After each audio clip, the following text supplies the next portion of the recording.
সম্মানিত হাজরিন, কথা শেষ। আমি আপনাদের একটা আমল শিখাই, আমল। হায়াত কম, যে কোনো মুহূর্তে আল্লাহ তাআলা আমাদের তলব করবেন। শুআবুল ঈমান লিল বাইহাকি, হাদিসের কিতাব। আল্লাহ রাসূল সাল্লাল্লাহু আলাইহি ওয়াসাল্লাম বলেন, কোনো মুসলমান জুমার দিন যদি 100 বার দরুদ শরীফ পড়ে, কতবার? 100 বার। আপনার 100টা মনের আরজু, দিলের আশা আল্লাহ পূরণ করে দিবেন। যে কোনো দরুদ শরীফ, কোরআন শরীফে আছে, হাদিস শরীফে আছে, এরকম 100টা দরুদ শরীফ যদি আপনি পড়েন, আপনার মনের আশা, দিলের আরজু 100টা আল্লাহ পূরণ করে দিবেন। 30টা দুনিয়াতে দিবেন, 70টা আখিরাতে দিবেন। হযরত আলী রাদিয়াল্লাহু তাআলা আনহু বলেন, যারা জুমার দিন, এই তো জুমা, আজকে বুধবার, কালকে পরশু শুক্রবার, জুমার দিন 100 বার দরুদ শরীফ পড়ে, আলী রাদিয়াল্লাহু তাআলা আনহু বলেন, কিয়ামতের দিন চেহারা দিয়ে নূর বের হবে, নূর।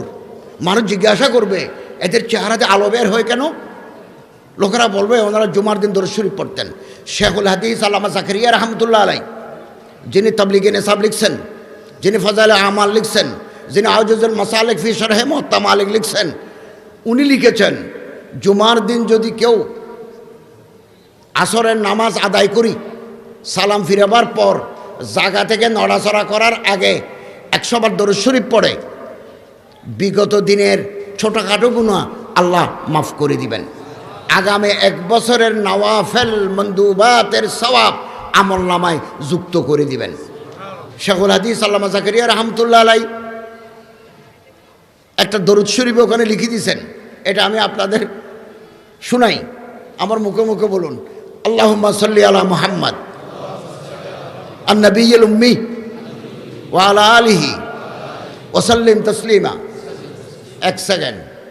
আল্লাহুম্মা সাল্লি আলা মুহাম্মদ আন-নবিয়্যিল উম্মি ওয়া আলা আলিহি ওয়া সাল্লিম তাসলিমা।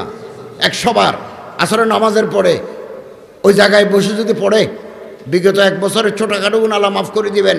আগামী 1 বছরের নওয়াফেল আমলনামায় যুক্ত করে দিবেন।